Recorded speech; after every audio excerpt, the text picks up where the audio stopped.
Saint Martin বর্তমান সময়ে গণমাধ্যমে অথবা যে কোনো জায়গায় সেন্ট মার্টিন নিয়ে নিউজ দেখলে প্রত্যেকের মাথায় প্রথমে আসে কি হচ্ছে সেন্ট মার্টিনে। মানে এইটা কি বিদেশিদের হাতে চলে যাচ্ছে? গেল কয়েকদিন আগে মার্কিন সেনাবাহিনীর একটা দল আসছিল আমাদের বাংলাদেশের একটা টিমকে, তারা ফায়ার সার্ভিস বা বন্যা জলোচ্ছ্বাস ঝড় হলে কিভাবে কাজ করবে এগুলো নিয়ে ট্রেনিং দিতে। ওই ছবি দেখেও অনেক ভুয়া তথ্য গুজব অনেক কিছু প্রকাশ পেয়েছে, কিন্তু আমি আজকে যে নিউজটা দিচ্ছি আমি খুবই মর্মাহত এই খবরটি দেখে। নিশ্চয়ই যারা সেন্ট মার্টিন থেকে আমাদেরকে দেখছেন আজকে হয়তো দেখতে পাবেন না, তো তাদের জন্য আমরা দোয়া করছি। গতকালকে আপনারা জানেন যে সারা বাংলাদেশে ব্যাপক বৃষ্টিপাত হয়েছে। এই বৃষ্টিপাতের ফলে অস্বাভাবিকভাবে অনেক জায়গায় পানি বৃদ্ধি পেয়েছে এবং কি আমি যখন নিউজটি করছি তখনও বৃষ্টিপাত ঘটছে। আর সেন্ট মার্টিনের মধ্যে বাংলাদেশে এই 2025-এর বৃষ্টি বা ঝড় জলোচ্ছ্বাসের সবচেয়ে বড় ভয়ঙ্কর ঘটনাটি সেন্ট মার্টিনেই ঘটেছে। বঙ্গোপসাগরে সৃষ্ট গভীর নিম্নচাপের কারণে কক্সবাজারের সেন্ট মার্টিন দ্বীপেও ভারী বৃষ্টি দমকা হাওয়া আপনার হচ্ছে।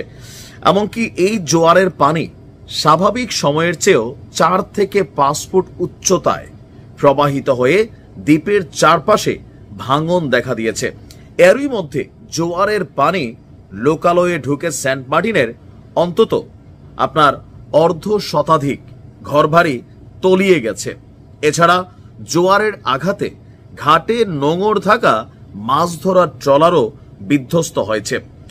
সেন্ট মার্টিন ইউপির ভারপ্রাপ্ত চেয়ারম্যান ফয়েজ সাহেব বলছেন, বঙ্গোপসাগরে গভীর নিম্নচাপ সৃষ্টি হওয়ায় স্বাভাবিকের চেয়ে 5 ফুট জোয়ারের পানি বেড়ে যাওয়ায় দ্বীপের গলাচিপা, কোনাপাড়া, দক্ষিণপাড়া পানিতে তলিয়ে গেছে।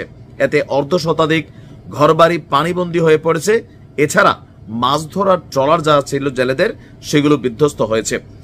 তো এখন তারা এই মুহূর্তে হোটেল মোটেল সহ আশ্রয় কেন্দ্র তারা অনেকে সেখানে উঠেছে।